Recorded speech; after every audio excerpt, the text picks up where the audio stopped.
Hi friends, this is Leela. Welcome to my Angular course. In the previous video, we have seen how to create a custom observable thing, right? Now, we have created a custom observable thing. So now if you see the output, okay, it is going on firing like this only. Okay, so this one is a simple observable. So this is an interval say, so there will be no chance of getting any error or anything. So for example, you will be having some critical logic and all those things in the observable. So something like HTTP request. Okay, HTTP request follows an observable. So if any server, if any data coming from the server got failed or anything, so you got a 400 bad request or 404, anything, any request you got failed. So that means you got an error. How will you handle that error in the observable? So now we will try to create our own custom error here, so that how to catch that one in the observable we will see. Now here observer.next means it will go on sending the data. Now here I will write a condition in such a way that, okay, if count is greater than 3 or anything, okay, if count is greater than 3, send an error. Okay, you will try to send an error. So what I will try to do, observer, we will be having another one that is nothing but error. Okay, so you will be sending the custom error. So count is greater than anything, whatever you want you can send. Okay, greater than 4 or greater than 3, whatever the error you want to send it, you can send. Okay, now what I am trying to see, so it is going on firing when the count is greater than 3. Okay, when the count is greater than 3, so then you will get an observer, you will get an error.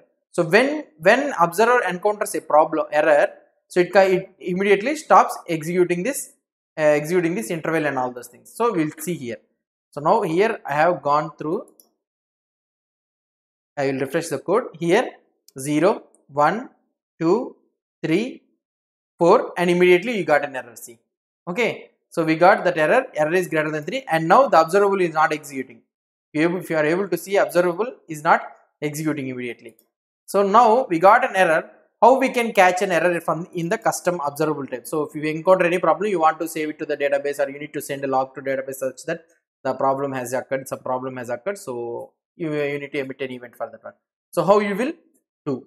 So we can, so here dot subscribe. So first option is the first method is the success thing, and you will be having a second method.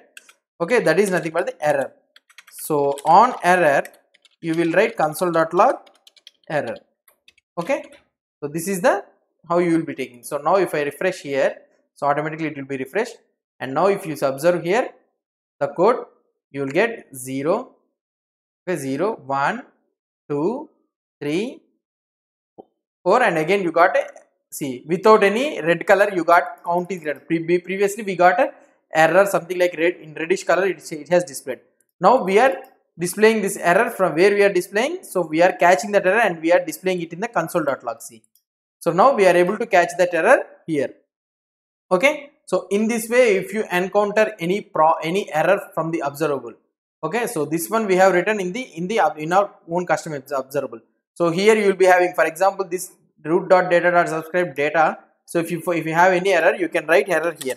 So in case any error you got, you can write the data here, error on the error place. Okay, console.log error. So you can print the error.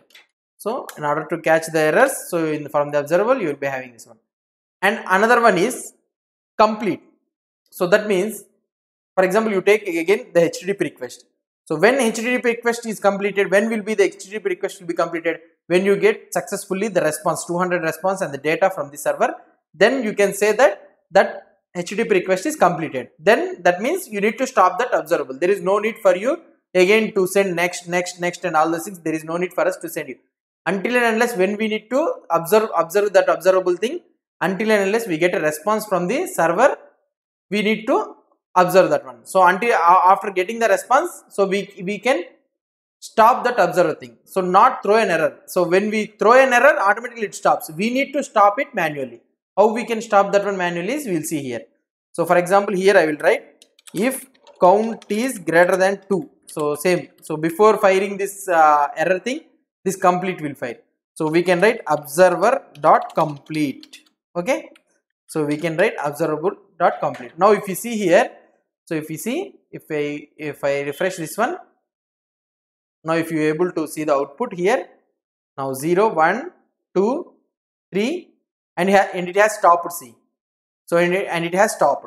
So there is no error, nothing. So the observable has been, we have stopped this observable. So okay, we have reached our limit. So there is no need for observable to execute. So we have made it complete. So this is the difference between the next, error and a complete. So how can we catch this? How can we catch this complete, and also how can we know that the observable is complete? So here we will be having a third one. So that will be an empty arguments we will be having. So here third parameter, what we can say is, so you can write complete like this, we can write. Okay. Now if I try to execute this code, so if I try to execute this code, so what could be the output here? Now if it tries to execute, okay, now it executes 0, 1, 2, 3, see, complete has been filed. So that means after the observable complete is executed, so the third method will be executing here. So you need to understand these three things. Okay. So the observable will create an observer, and this observer dot next. So next will be firing. So whenever the next will fire, it will go on sending the data to the subscribe method. Subscribe, so whoever it is subscribed for that observable, it will be sending the data. Observer dot error means if any errors occurs or anything, so it sends an error to that one, and it stops the observable. And complete means whenever the observable is completed, then it will stop executing the observable, and it will execute the third method which is present in the subscribe. Okay, this is the whole observable concept in the RxJS. Okay, so the whole concept of observable is the concept of this one only in RxJS or in Angular. So the same concept, how to create our own observable and how to listen to these observable concepts is the concept. Okay, so if you have any doubts or any suggestions, please post the comments below to this video. And if you like this video, don't forget to subscribe to my channel. Thank you.